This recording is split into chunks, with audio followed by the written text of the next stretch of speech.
महाराज दशरथ को जब संतान प्राप्ति नहीं हो रही थी तब वो बड़े दुखी रहने लगे थे। पर ऐसे समय में उनको एक ही बात से हौसला मिलता था, जो कभी उन्हें आशाहीन नहीं होने देता था, और वो था श्रवण के पिता का श्राप।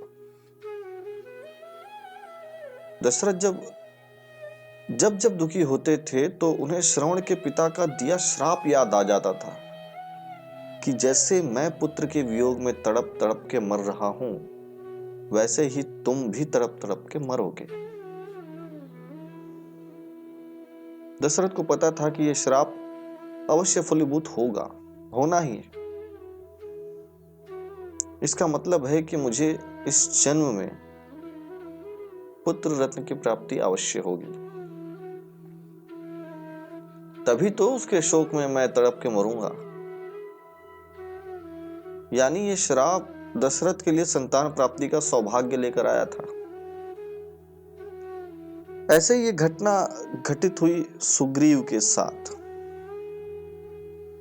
वाल्मीकि रामायण में वर्णन है कि सुग्रीव जब माता सीता की खोज में वानर वीरों को पृथ्वी की अलग अलग दिशाओं में भेज रहे थे, तो उनके साथ साथ उन्हें यह भी बता रहे थे कि किस दिशा में तुम्हें कौन सा स्थान या देश मिलेगा और किस दिशा में तुम्हें जाना चाहिए या नहीं जाना चाहिए।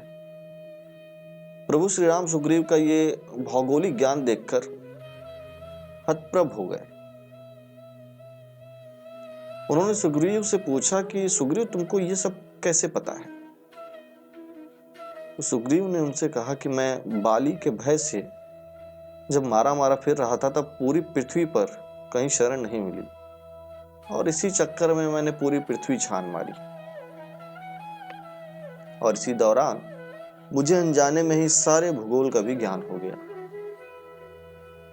अब अगर सुग्रीव पर यह संकट ना आया होता तो उन्हें भूगोल का इतना उत्तम ज्ञान नहीं होता, और माता जानकी को खोजना कितना कठिन हो जाता,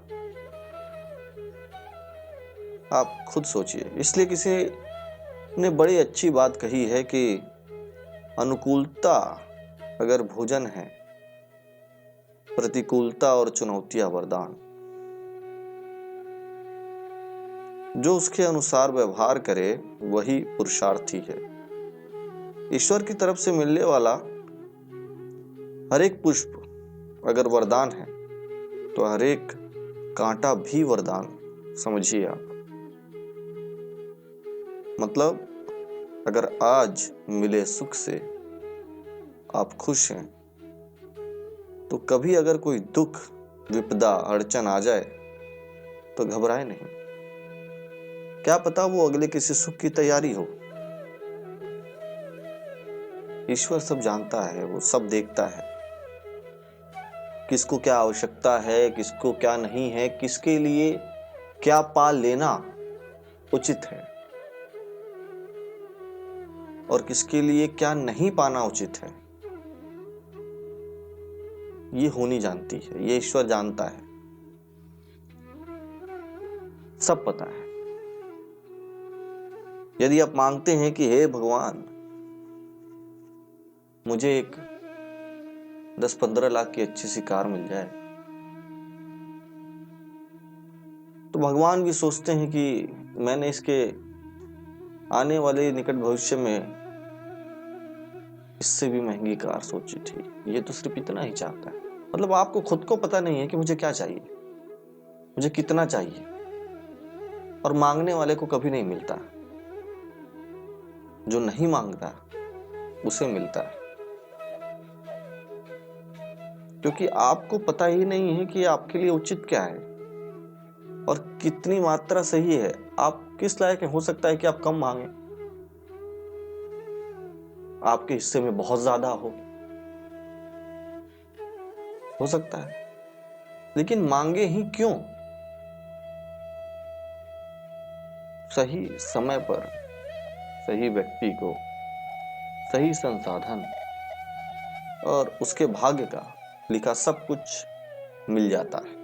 समय से पहले मिलने पर वो नाश का कारण बन जाता है, आप उसे संभाल नहीं पाएंगे, विनाश होना तय हो जाता है।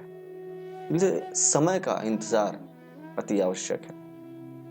सही समय पर सभी चीजें अपने आप हो जाती हैं। अपना आत्मविश्वास, अपनी आस्था डगमगाने मत दीजिए, बनाए रखिए और उसे धन्यवाद देते रहिए।